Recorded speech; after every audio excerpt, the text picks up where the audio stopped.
Good day, everyone. So for today, we will be learning all about the physical examination of the abdomen. The following are our objectives. First, of course, we must review the topographic anatomy of the abdomen because this will serve as our guide when we do our physical examination. To demonstrate how to prepare a patient for abdominal examination, to perform proper inspection, auscultation, percussion, and palpation, and to record the results of these findings in a standard format using generally accepted medical terminology. To distinguish by physical examination normal from abnormal findings. So remember to always focus and learn well your normal findings during your IPD classes because this will help you in distinguishing the abnormal findings when the time comes that you see them. So you will be able to distinguish easily one from the other. So we first focus on the landmarks of the abdomen. This is our objective. So first, we need to visualize the abdomen and palpate the bony landmarks of the abdominal wall and pelvis. The xiphoid process, the iliac crest, the anterior superior iliac spine, the pubic tubercle, and the symphysis pubis. Always remember that your rectus abdominis muscles become more prominent when the patient raises the head and shoulders or lifts the legs from the supine position. Thereby, it's very important to place your patient in the proper position when doing your abdominal exam. For descriptive purposes, we usually divide our abdomen into 4 quadrants using 2 imaginary lines. So first, we draw a vertical line from the tip of the sternum going down to the symphysis pubis, passing through the umbilicus. Then, we draw another line, this time a horizontal one, going from side to side, again passing through the umbilicus. So this will form your right upper, your right lower, your left upper, and your left lower quadrants, respectively. Another system divides the abdomen into 9 sections.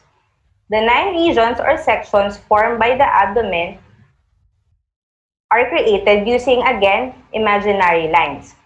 So first, we have 2 imaginary lines, horizontal, one crossing the lowest border of your costal margins, and the other one crossing the anterior superior iliac spines. Then there are 2 imaginary vertical and parallel lines going from the right and left mid-clavicular lines along the lateral borders of the rectus abdominis muscles to the inguinal areas. So the 3 most commonly used terms in the 9 regions are your epigastric, your umbilical, your hypogastric, or your suprapubic region.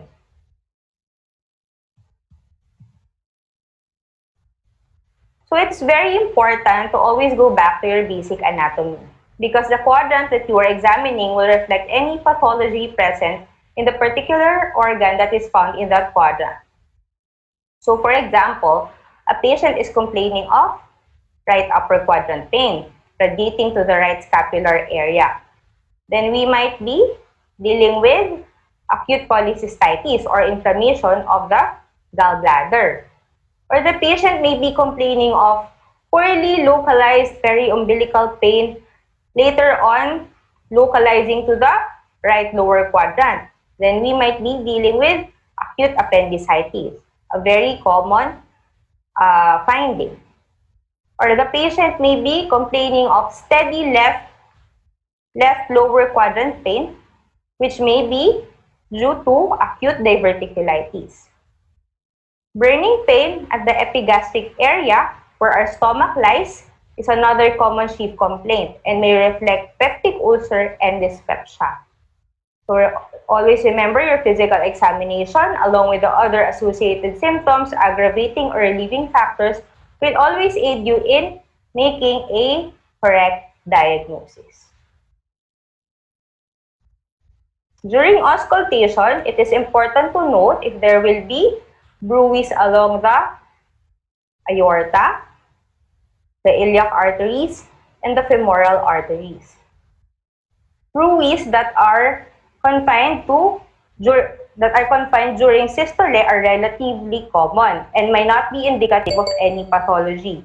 However, bruise with both systolic and diastolic components suggest the turbulent blood flow of partial arterial occlusion or arterial insufficiency. So after this, we will be showing you the video on how to perform the proper techniques for abdominal examination. Thank you and good day.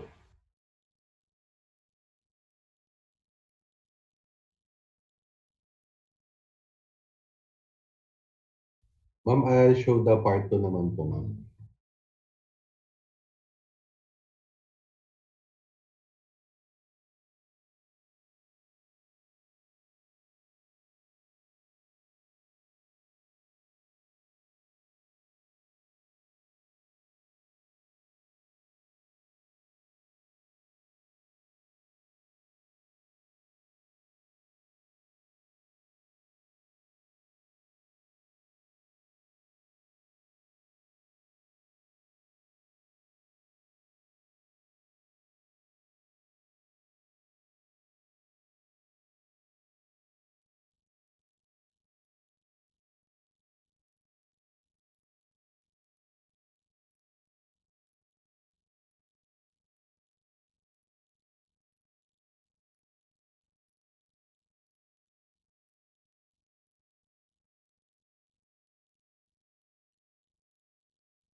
Preparation of the patient for abdominal examination. Make sure patient's urinary bladder is not full. Put patient in the supine position with a pillow under the head and a small pillow under the knees with the arms on the sides or folded across the chest. Expose the abdomen from the xiphoid process to the symphysis pubis.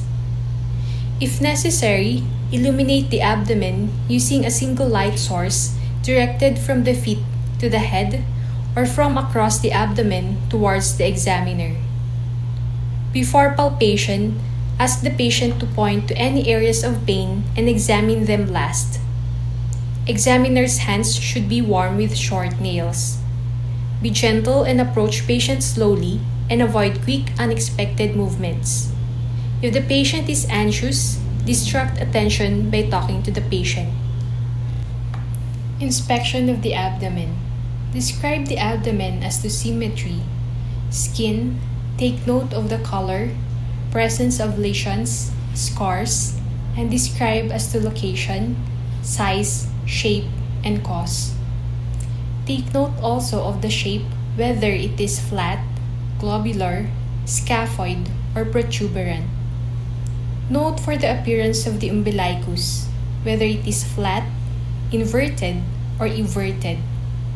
Check for visible pulsations in the epigastric region. This may be seen normally in thin individuals. Observe for the presence of the following abnormal findings: bulging flanks and abnormal bulges, dilated superficial blood vessels like capillaries and veins, pulsations outside of the epigastric region, peristaltic waves, and presence of mass. Recording of result. On inspection, the abdomen is symmetrical, the skin is brown, no lesions and no scar. The shape is flat and the umbilicus is inverted, no bulging flanks and no localized bulges, no dilated blood vessels, no abnormal pulsations, no visible peristalsis, and no mass. Auscultation of the abdomen. To listen for and describe the bowel sounds, press the diaphragm firmly on the right lower quadrant and listen for gurgling or bubbling or popping sounds. Describe the bowel sounds as to normoactive if at rest presence of 5 to 34 vowel sounds in 1 minute. If after meals, several vowel sounds every few seconds.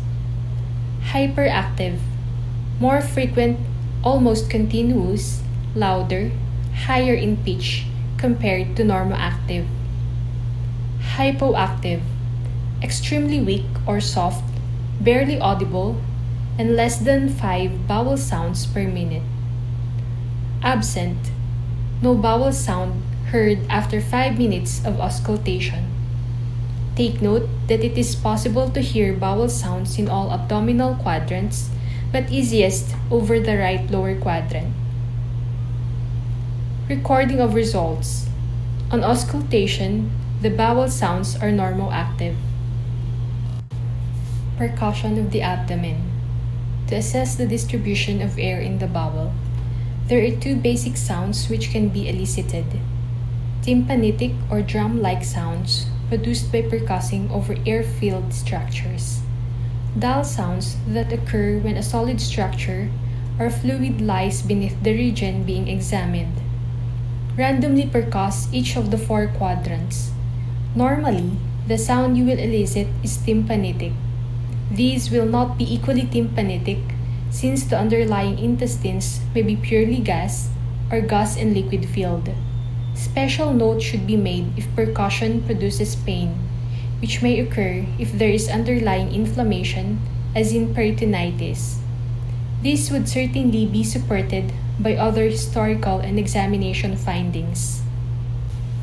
To measure the liver span, start at an area of tympani from below the level of the umbilicus along the right midclavicular line, percuss upwards towards the liver. Then mark the site where the sound changes from tympani to dullness.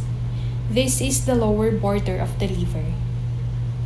Start at an area of resonance just about the level of the 3rd or 4th intercostal space, right midclavicular line.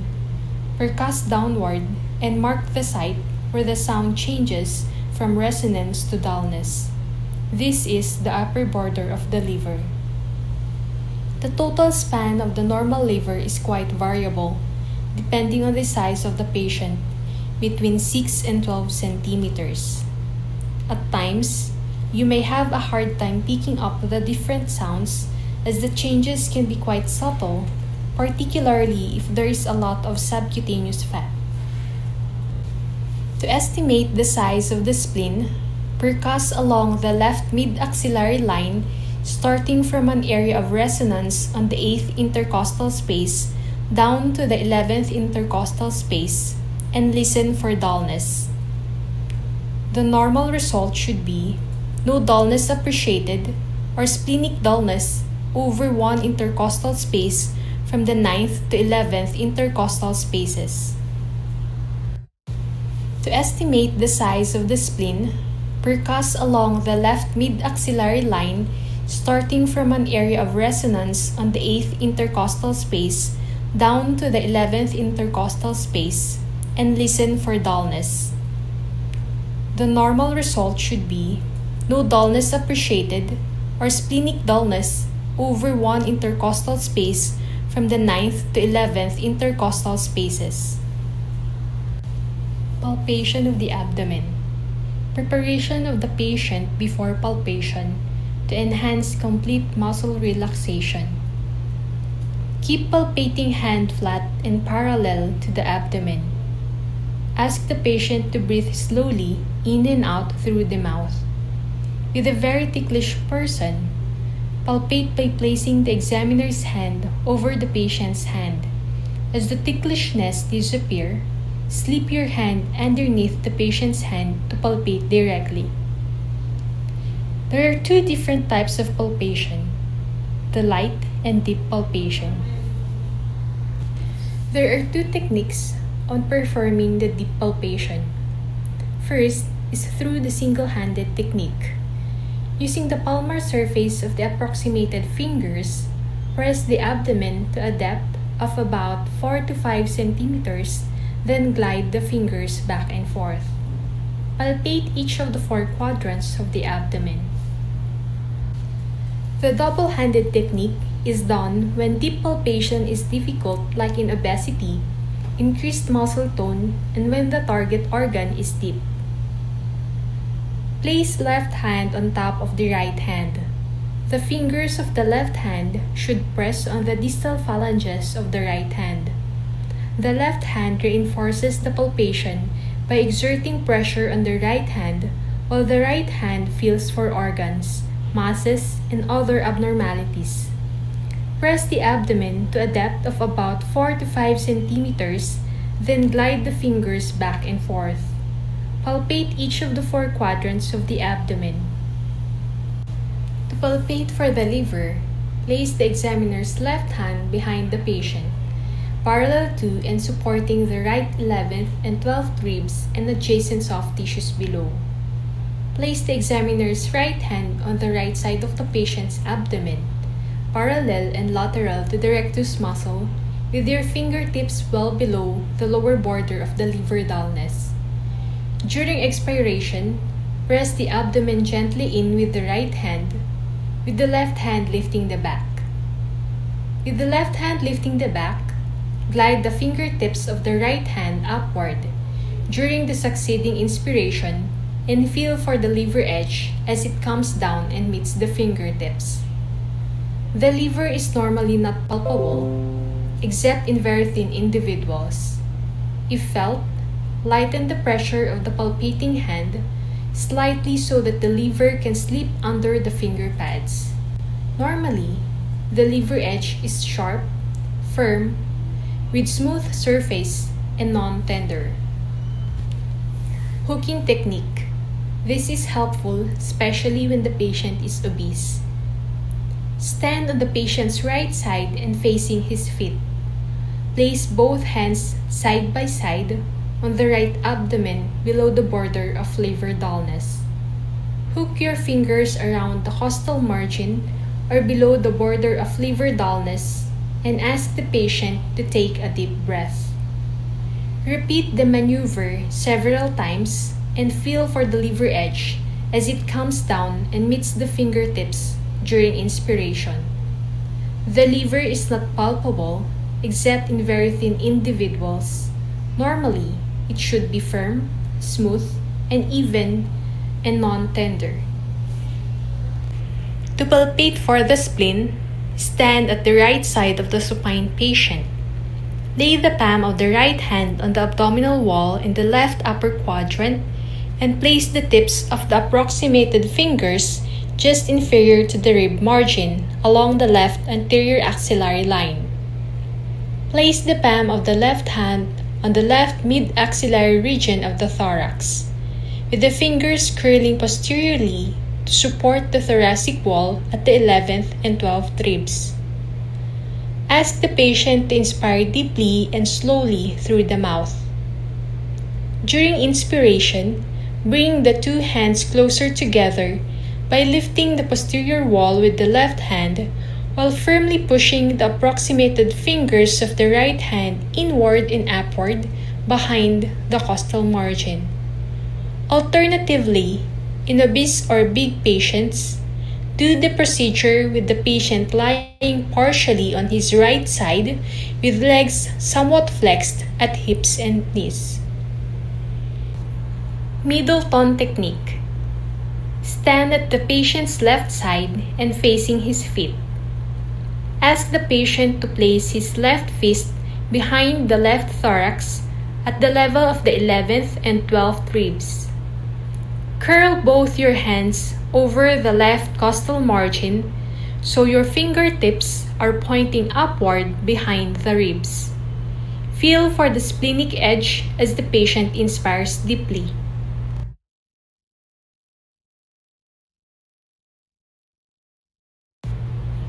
Palpating the left kidney using the capture technique. Stand on the left side of the supine patient. Place the palm of the right hand behind the patient, just below and parallel to the 12th rib, with fingertips reaching the costovertebral angle, then lift anteriorly. Place the left hand gently in the left upper quadrant, lateral and parallel to the rectus muscle. Ask the patient to inspire deeply. At the peak of inspiration, try to capture the kidney between your two hands by pressing the left hand firmly and deeply into the left upper quadrant, just below the costal margin. Ask the patient to breathe out and pause. Slowly release the pressure of the left hand, feeling for the kidney to slide back into its expiratory position. Normally, the left kidney is not palpable. Palpation of the right kidney using the capture technique. Stand at the right side of the supine patient. Place the left hand just below and parallel to the 12th rib, with fingertips reaching the costovertebral angle, then lift anteriorly. Place right hand on the patient's right upper quadrant, lateral and parallel to the rectus muscle. Ask the patient to take a deep breath. At the peak of inspiration, try to capture the kidney between your two hands by pressing the right hand firmly and deeply into the right upper quadrant, just below the costal margin. Ask the patient to breathe out and pause. Slowly release the pressure of the right hand, feeling for the kidney to slide back into its expiratory position. The right kidney is usually not palpable. When palpable, it should remain smooth, rounded, and non-tender.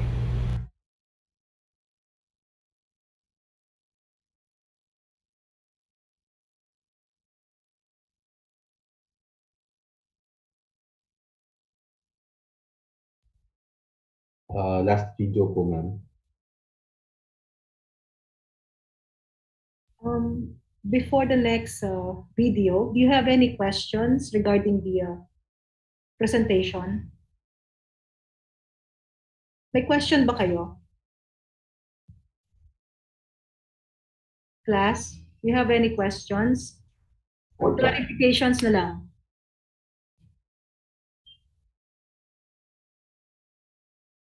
Clear ba? Clear?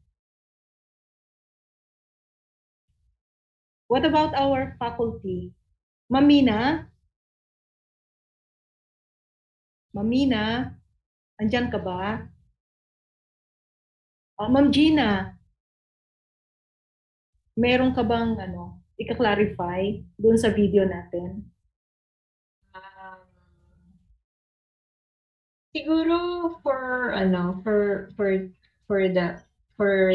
this time, review natin yung landmarks, no? Dahil kasi yung mga previous kasi na mga return demos nila, okay?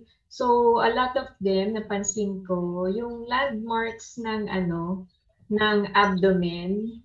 Yun kasi yung starting point natin. This is very, very important. Pag mali na yung position ng inyong kamay, no, dun sa abdomen, okay, the rest will follow. Mali na rin, no? You are supposed to be percussing the liver, pero mali yung inyong kamay. So, kailangan talaga yung very basic, no, na landmarks. Siguro i-perfect natin yon, or we should have a very good idea where the landmarks are. Yan. I agree, no? It is important that we know the anatomy first, okay? Especially the topographical areas, no? So we have two systems, the quadrant system, and the other one is the 9-region system or sections, okay? So I guess you should know this, no? The different boundaries, especially, say for example, for your quadrant system, what would be the important landmark here? So quadrant, ibig sabihin, you divide the abdomen into 4, okay? With the umbilicus as your main landmark, no? So you draw an imaginary line that passes through the umbilicus horizontally, okay? And then another line, another imaginary line that crosses the umbilicus vertically, okay? All areas, all structures in the first upper quadrant, say for example, the right upper quadrant, you should know the different organs that are located beneath that quadrant. Okay? And then again, on the opposite side, dapat alam nyo rin. You should know the different structures. And these are written in your handouts or in your Bates textbook of examination. Okay? Now, the other organ or the other region system would be the 9-region system. So how do you divide the abdomen into 9 regions? Okay? Again, you draw an imaginary line, 2 horizontal lines.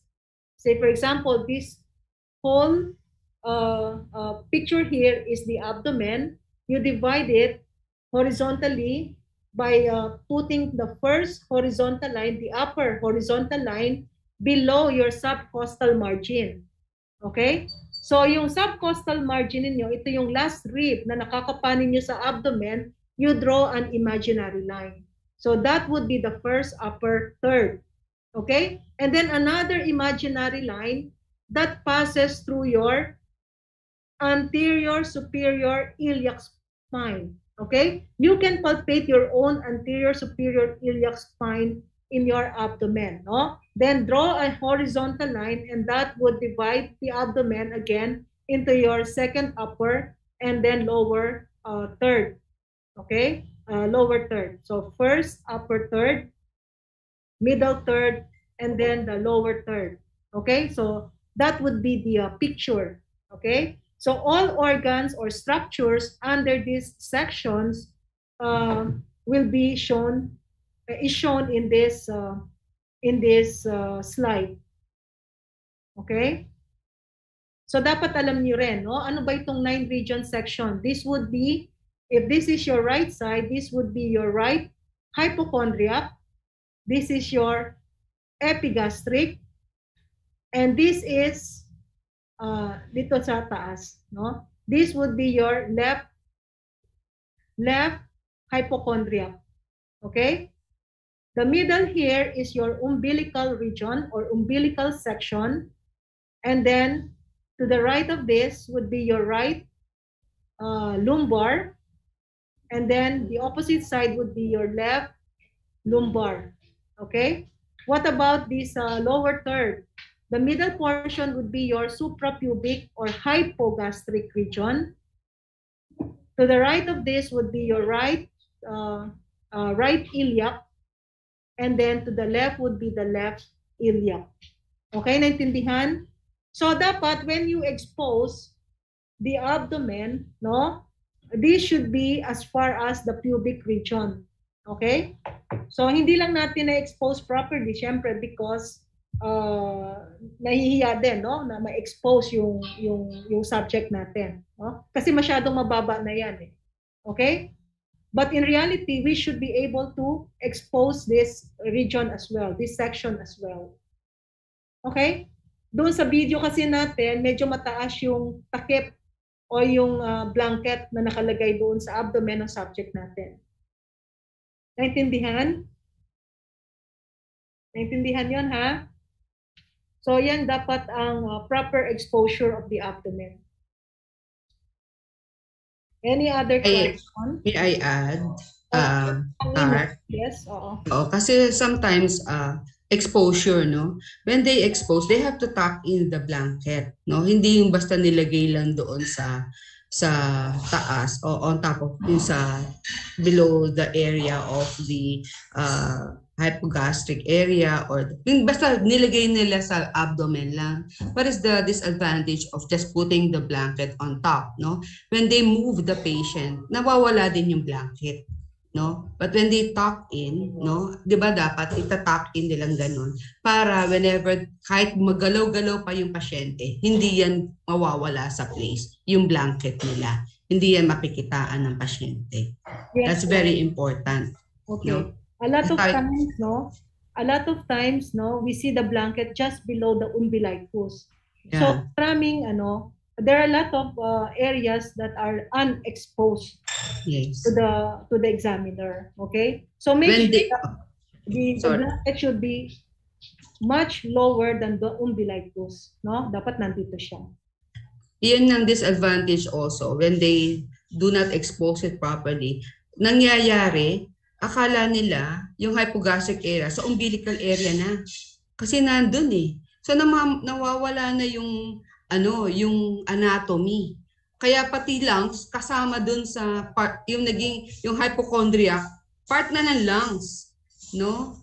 Hindi tama yon, no? But when there's proper exposure, makikita nila talaga yung mavisualize talaga nila yung anatomy.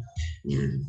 Tama, no? And of course, the number one disadvantage is if there is no proper exposure, you might miss some lesions or scars that are located far below the umbilicus. Like for example, in this right lower quadrant area, no, sometimes there are scars here because of surgery, like for example, appendectomy. So you might miss that, no, if the coverage is up to this area here, below the umbilicus. And there are lesions also that you might see on the other side, no, the striae, okay, which are lesions that you need to describe, okay, or mass lesion that you might see visibly, and you cannot do it because it is covered. Okay? May I add also that, guys, you have to take note of this, kadalasang mali ng estudyante is, aside from the hands, the hands that was mentioned by Dr. Reyes, proper positioning of the hands, do not forget also to flex your knees, no? 'Di ba? Laging ganoon eh. Nangyayari, you tend to do physical examination, naka-extend 'yon, no? Mali. Observe proper position of the patient before doing examination of the abdomen.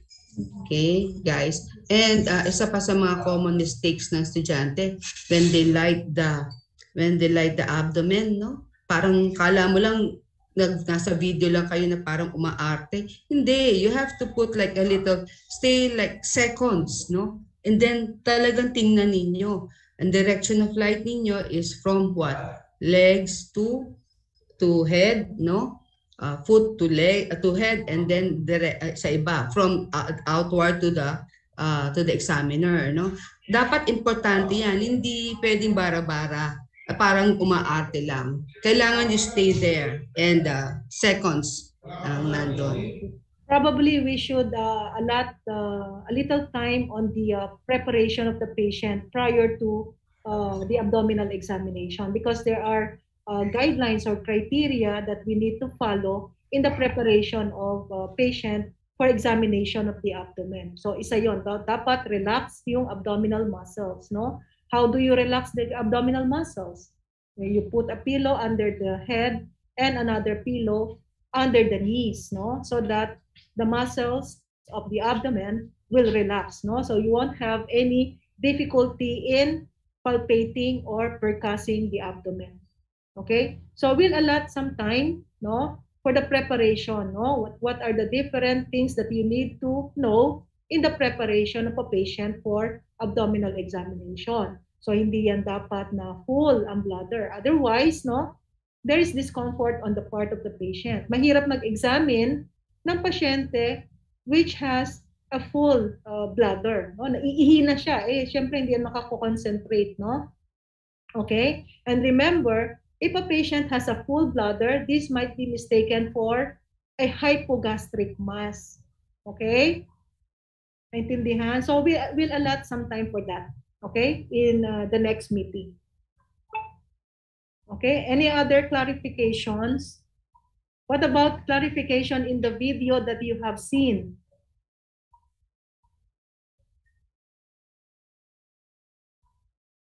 Wala ba kayong napansin dun sa last video?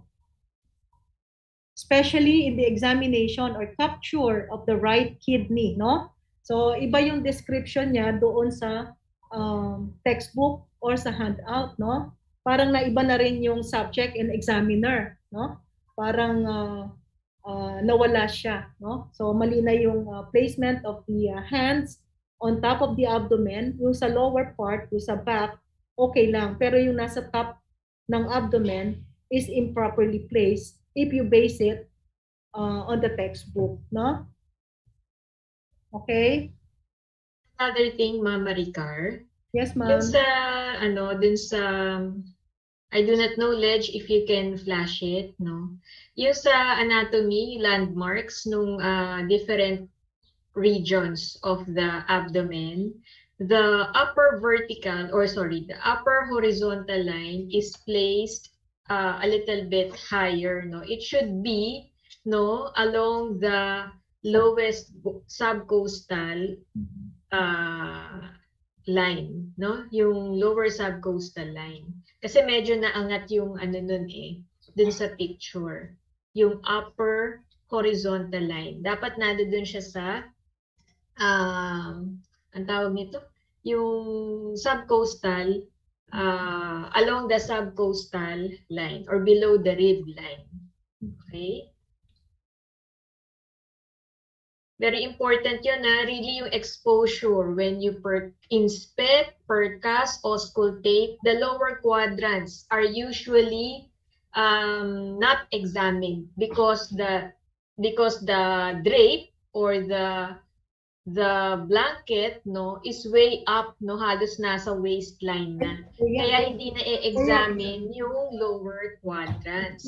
Hindi na percuss, hindi na auscultate, hindi na i-inspect. So, paano ang grade ninyo? 1/2 din.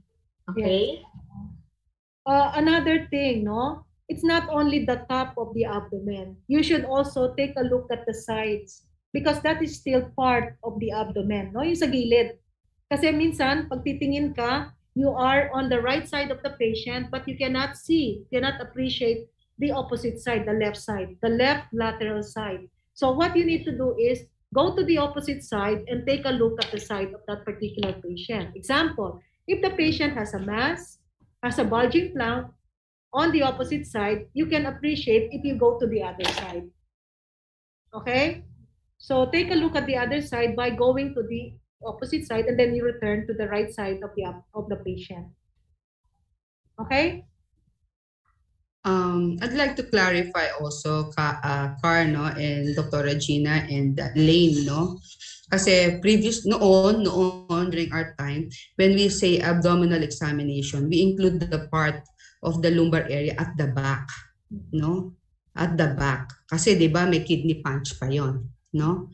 So, in the video kasi the inspection only included the anterior portion of the abdomen, not the posterior part, no? Dati nung time noon namin, no, umiikot yung examiner tapos titingnan niya yung anterior pati yung likod kasi remember that the kidneys are on the posterior part, no? So what are we going to follow? Are we going to follow only on the inspection of the anterior and not the posterior part? That's what yun ang aking gustong i-clarify. I agree with Ma'am Mina. I think we should include the posterior abdominal wall examination because we can see a lot of abnormalities. We will be able to appreciate hematomas or mass lesions, tenderness, no, that are relevant also, especially if we are examining the retroperitoneal organs. No? Importante yan. And even the spine or the vertebral columns. Importante yan. I agree, ma'am.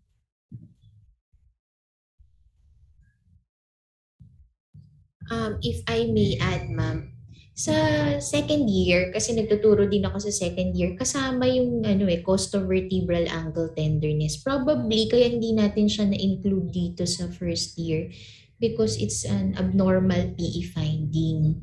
Pero I agree po that the posterior abdomen should be inspected also for any hematoma, any abnormality in the inspection finding. Pero siguro ma'am yung kidney punch or the CVA tenderness, pwedeng sa second year na po yun. Yes. It's also important that They know about it. The kidney punch are abnormal abnormal procedure. But kasi 'di ba before we go to the abnormal, they should know the proper inspection of the abdomen. So, yun ang dapat lahat eh. So siguro guys, we could have a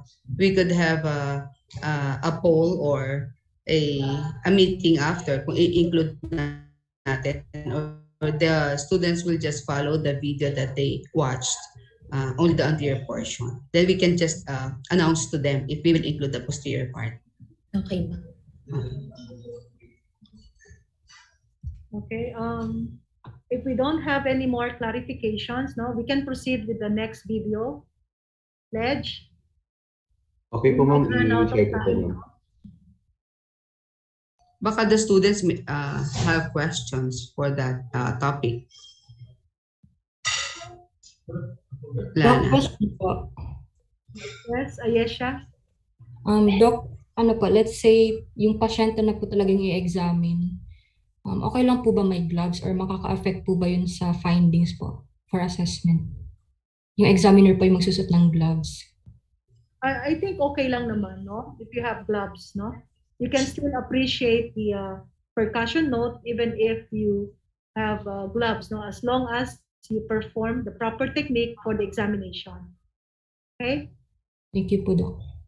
Use your appropriate size gloves. Wag yung dapat properly fitted yung gloves. Dapat yung exact lang sa hands niyo, no? Sa Amerika, lagi naka-gloves sa mga doktor, every patient. Yes po, Doc. Thank you po.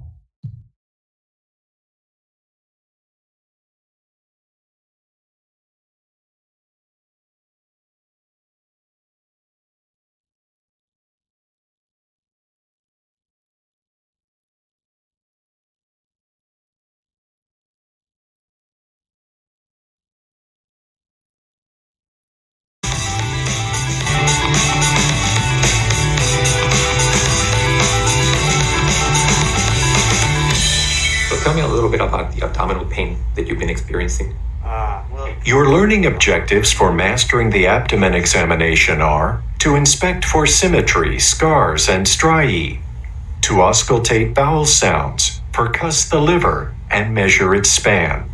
You will perform light and deep palpation of the abdomen and palpate the liver edge. You will examine the spleen and assess costovertebral angle tenderness. You should be skilled at assessing for guarding and rebound tenderness, and be able to listen for and identify abdominal and inguinal bruits. Common or concerning symptoms relating to the abdomen and which are specific to gastrointestinal disorders include indigestion, nausea, vomiting, hematemesis, abdominal pain, dysphagia and odenophagia, change in bowel function, constipation or diarrhea, and jaundice. Common or concerning symptoms relating to the abdomen and which are specific to urinary and renal disorders include suprapubic pain, dysuria, urgency or frequency, hesitancy, decreased stream in males, polyuria or nocturia, urinary incontinence, hematuria, kidney or flank pain, and ureteral colic. Eliciting the patient's concerns before the examination makes your examination more efficient and more reassuring to the patient. Before beginning, let's review the anatomy of the abdomen. The abdominal wall extends from the rib cage above to the pelvis and inguinal ligaments below. The rectus abdominis muscles can be identified when the patient raises both head and shoulders from a supine position. Palpation is easier lateral to these muscles. For descriptive purposes, the abdomen is divided by imaginary lines that cross at the umbilicus. These lines form the right upper, right lower, and left lower quadrants. The abdomen may also be divided into 9 areas. The 3 midline areas are the epigastric, umbilical, and hypogastric or suprapubic areas. The abdominal cavity extends up under the rib cage to the dome of the diaphragm. Most of the liver and stomach, and usually all of the spleen, are within the abdominal cavity. The normal spleen is mostly posterior to the left mid-axillary line. The abdominal aorta, usually palpable in the upper abdomen, bifurcates into the common iliac arteries below the umbilicus. As the external iliac arteries pass under the inguinal ligaments, they become the femoral arteries. The intestines fill much of the abdomen. The sigmoid colon and portions of the transverse and descending colons may be palpable as tubular structures. Except for a pregnant or gravid uterus or a distended bladder, normal pelvic organs are not detectable through the abdominal wall. The kidneys lie posteriorly, partly protected by the posterior ribs. The right kidney is slightly lower than the left. To assess for kidney tenderness, locate the costovertebral angles. They are posterior to and below the 12th ribs lateral to the vertebrae. With the patient's health history in mind, and after good hand hygiene, you are ready to examine the abdomen. Before you examine the abdomen, make sure that the patient has emptied his bladder. Lower the table flat. Then, ask the patient to lie down and relax.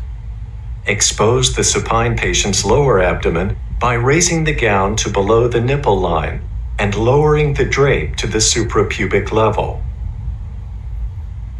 Inspect the skin for scars, striae, dilated veins, rashes, or ecchymoses. Inspect the symmetry and contour of the abdomen. Is it flat, rounded, protuberant, or markedly concave or hollowed? Are there any bulges? Observe the contour of the umbilicus to look for signs of inflammation or hernias. Are peristalsis or aortic pulsations visible in the epigastrium? Warm your hands and your stethoscope. Listen for bowel sounds by placing the diaphragm of the stethoscope gently over each quadrant. Listen to the abdomen before performing percussion, because these maneuvers may alter the frequency of bowel sounds. Occasionally, you may hear the normal stomach growling. If the patient has high blood pressure or atherosclerotic disease, listen in the epigastrium over the aorta.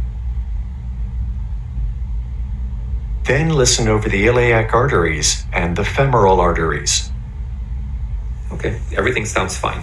Next, lightly percuss the abdomen to assess the distribution of tympany and dullness.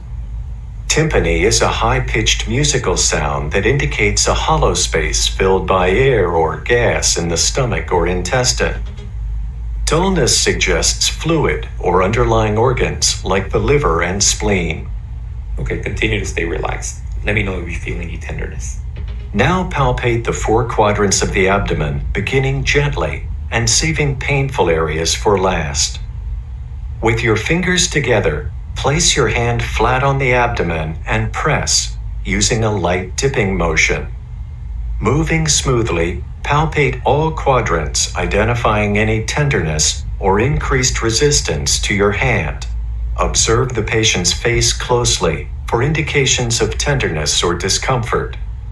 Okay, take some slow, deep breaths for me, please. And just try to relax as much as you can.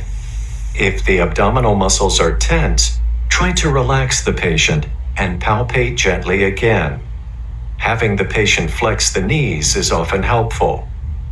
Then, palpate by pressing more deeply in all 4 quadrants as you feel for any masses or tenderness, placing one hand on top of the other. Watch closely for signs of an acute abdomen from inflammation of the parietal peritoneum or peritonitis. Signs include abdominal pain with coughing, rigid or board-like abdomen, guarding, rebound tenderness, and percussion tenderness. Percuss the span of the liver. First, locate the midclavicular line. Use a light to moderate percussion strike. Starting at a level below the umbilicus in the right lower quadrant, in an area of tympany, percuss up toward the liver. Identify the lower border of dullness in the midclavicular line. Next, identify the upper border of liver dullness. Starting at the nipple line, lightly percuss from lung resonance down toward liver dullness. Measure the span of liver dullness between those 2 points.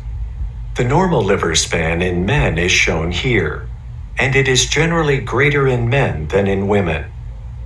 To palpate the liver, place your left hand behind the lower thorax, lifting up the 11th and 12th ribs overlying soft tissues. Place your right hand just below the right upper quadrant, lateral to the rectus abdominis muscles, and well below the lower border of liver dullness. Breathe deeply for me, please. Press gently into the abdomen, and as the patient breathes in deeply, try to feel for the liver edge as it moves down to meet your fingertips. If possible, let the liver slip under your finger pads as you feel its anterior surface. You often need to try again, moving your fingertips closer to the costal margin. The hooking technique may also be helpful. Standing to the right of the patient's chest, place the fingers of both hands below the border of liver dullness and press in and up toward the costal margin. Ask the patient to take another deep breath. Take another deep breath for me, please. To assess for tenderness when the liver is not palpable, place your left hand flat on the right lower rib cage and gently strike it with the ulnar surface of your right fist. Ask the patient to compare the sensation compared to this side. When a spleen enlarges, it expands anteriorly, downward, and medially, often replacing the tympany of stomach and colon with the dullness of a solid organ. It then becomes palpable below the costal margin.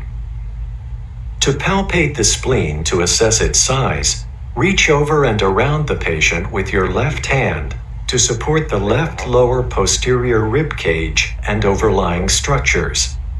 Place your right hand below the left costal margin and press in with your fingers toward the spleen. Take another deep breath. When the patient takes a deep breath, try to feel the spleen as it comes down to meet your fingertips. The tip of the spleen is palpable in only 5% of normal adults. Alternatively, ask the patient to turn onto the right side with the legs somewhat flexed at the hips. In that position, gravity may bring the spleen forward and to the right into a palpable location. To help detect splenomegaly, an enlarged spleen, percuss the left lower anterior chest wall roughly from the border of cardiac dullness at the 6th rib to the anterior axillary line and down to the costal margin. This is an area called Traub's space. As you percuss along this route, note the lateral extent of tympany. If tympany is prominent, especially laterally, splenomegaly is not likely. Then ask the patient to take a deep breath and percuss again. When spleen size is normal, the percussion note usually remains tympanitic. When the spleen is enlarged, tympany often changes to dullness. Dullness is a positive sign. It may be falsely positive, but its presence means you should perform careful palpation. Normally, kidneys are not often palpable, but learning the techniques for examination helps you distinguish enlarged kidneys from other enlarged organs and abdominal masses. To palpate the left kidney, move to the patient's left side and place your right hand behind the patient, just below and parallel to the right 12th rib with your fingertips just reaching the costovertebral angle. Lift, trying to displace the kidney anteriorly. Place your left hand gently in the left upper quadrant, lateral and parallel to the rectus muscle. Now ask the patient to take a deep breath. At the peak of inspiration, press your left hand firmly and deeply into the left upper quadrant, just below the costal margin, and try to capture the kidney between your hands.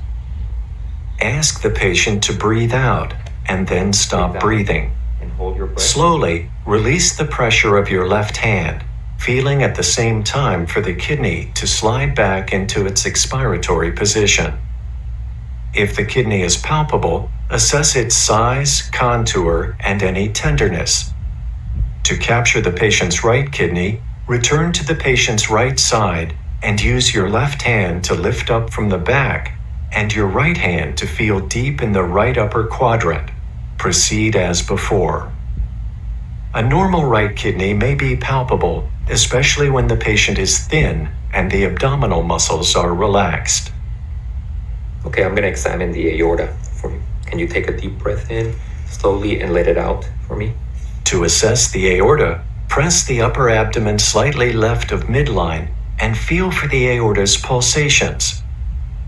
Now, try to assess the width of the aorta, especially in older smokers at risk for abdominal aortic aneurysm. Pressing gently with a hand on each side of the aorta, try to estimate its width. Normally, it should be less than 3 centimeters. Okay, we're almost done. Now, if I can get you to sit up for me, please. With the patient sitting up, assess for costovertebral angle tenderness, or CVAT, seen in pyelonephritis.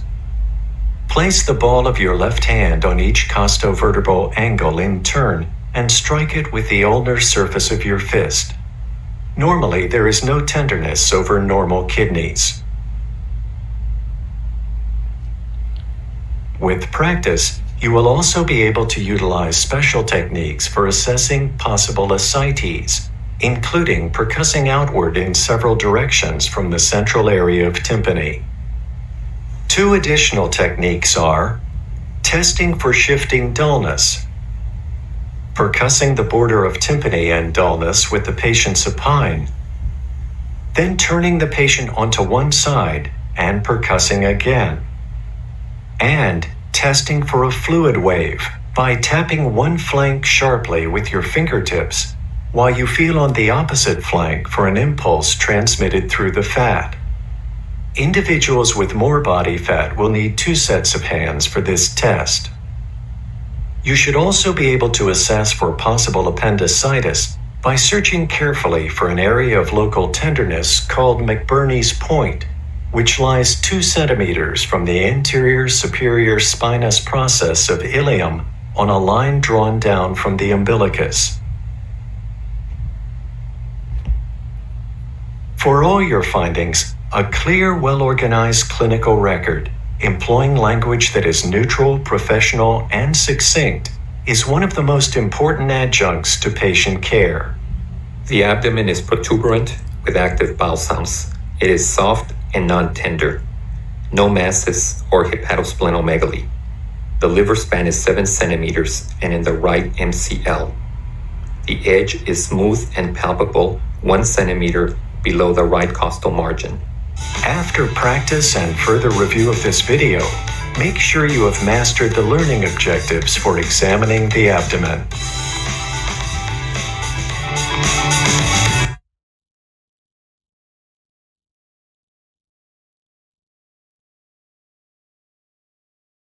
That is the last video na po, ma'am.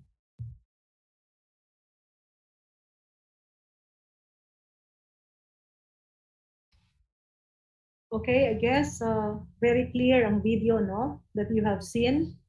Except that in the video, special techniques were also included. So that would be meant for the second years because these special techniques are meant for abnormal findings. Okay, abnormal abdominal findings, like for example, fluid inside the abdomen or ascites. Okay.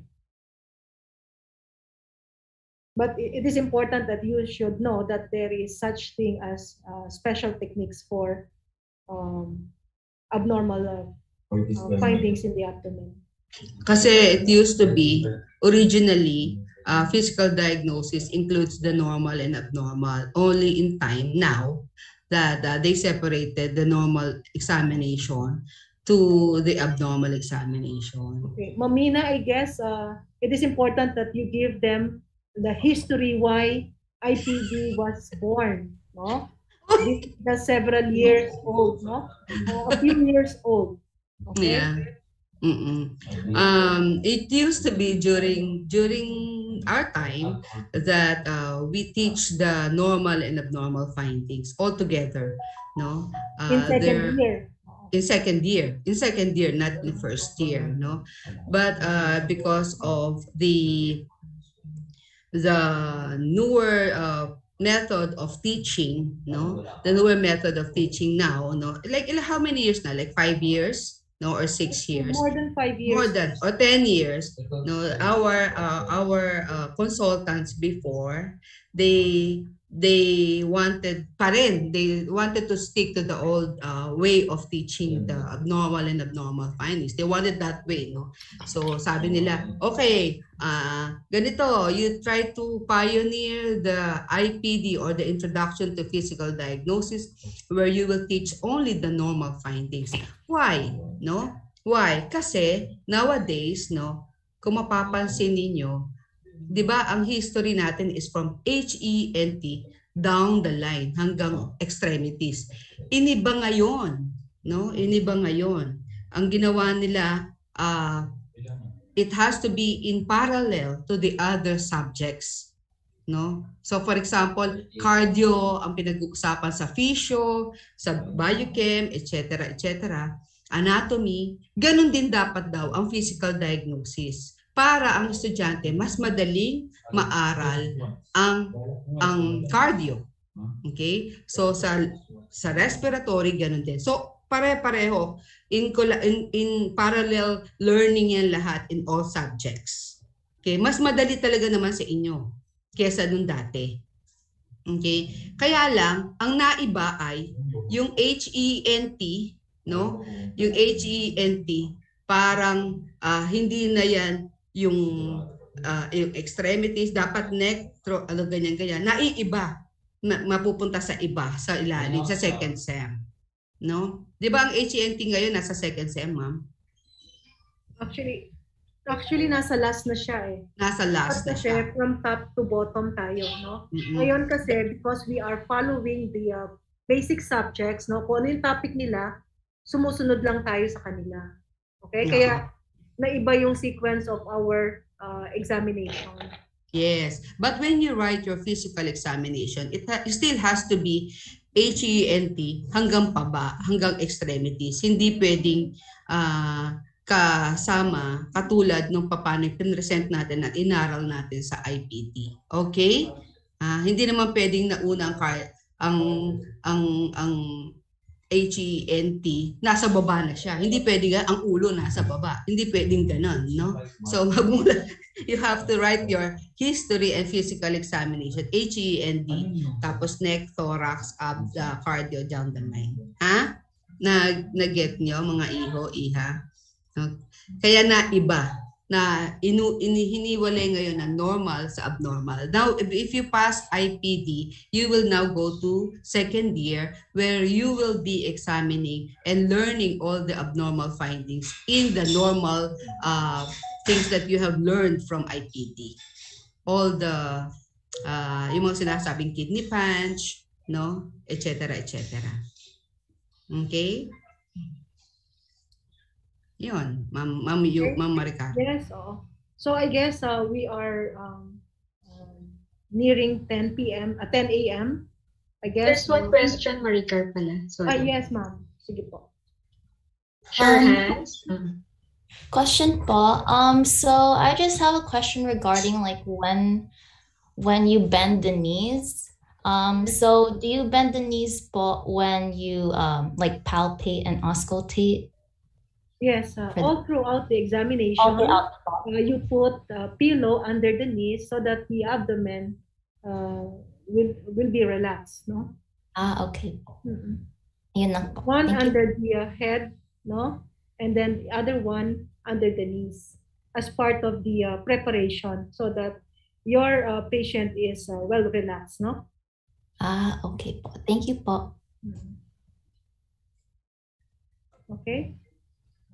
Siguro next week, no? Next meeting, we'll discuss this preparation of patient prior to examination. Okay? When we divide the group into smaller ones, no?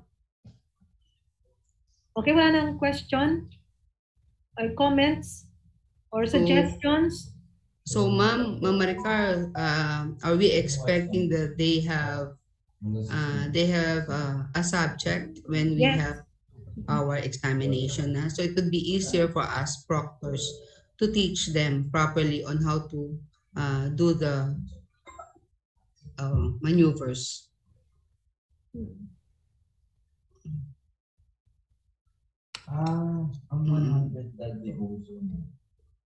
Okay na? So that we can dismiss you early.